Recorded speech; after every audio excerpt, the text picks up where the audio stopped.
Assalamualaikum warahmatullahi wabarakatuh. Bismillah, hamdan wa syukran lillah, salatan wassalamun ala rasulillah Muhammad ibn Abdillah wa ala alihi wa ashabihi wa mawala.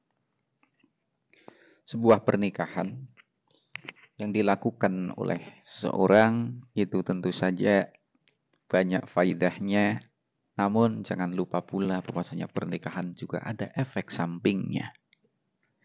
Mungkin kebanyakan orang taunya enaknya aja menikah, tapi efek sampingnya tidak dipikirin. Maka dari itu, kali ini perlu kita bacakan kaitannya dengan afatun nikah juga fawaidun nikah. Faidahnya nikah juga efek sampingnya sebuah pernikahan. Secara garis besar aja, di dalam kitab Ihya Ulumuddin, Imam Ghazali menjelaskan bahwasanya faidah yang pertama, seorang menikah nanti akan punya anak. Ya, karena dengan punya anak berarti dia telah ikut ikut andil melestarikan manusia di permukaan bumi ini, gitu ya. Sehingga ini tentu saja menjadikan Allah semakin cinta kepada orang yang mau menikah. Dengan punya anak, ya, ini juga mendapatkan cinta kasih dari Rasulullah. Karena apa? Rasulullah di hari kiamat kelak akan berlomba-lomba dengan nabi lain, banyak-banyakan umat, ya. Lantas dari mana kalau tidak dihasilkan dari pernikahan? Nggak mungkin, karena mempunyai anak di luar nikah itu hukumnya tentu saja haram dan tidak diridhoi oleh Allah Subhanahu wa taala. Faidah anak berikutnya, dengan punya anak seseorang itu akan bisa tabarukan dengan doa anak yang solih solihah. Ketika suatu saat nanti orang tua telah meninggal dunia, akan selalu mendapatkan kiriman doa dari sang anak.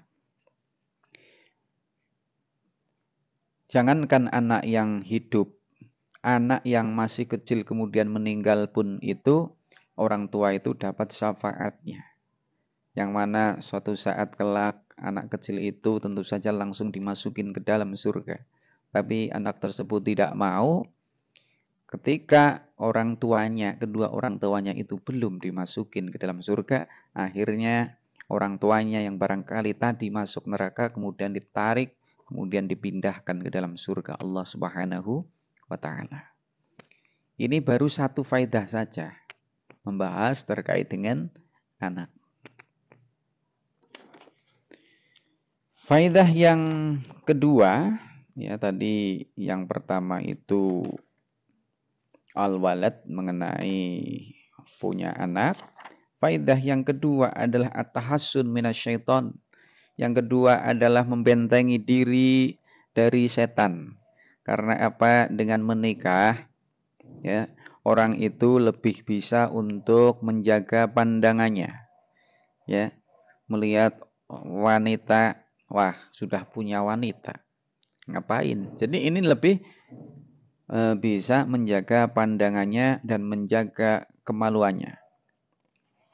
Maka dari itu Rasulullah bersabda dalam suatu hadis, ya, barang siapa yang menikah berarti mereka telah mendapatkan separuh agamanya, maka takutlah kepada Allah untuk separuh agama yang lain.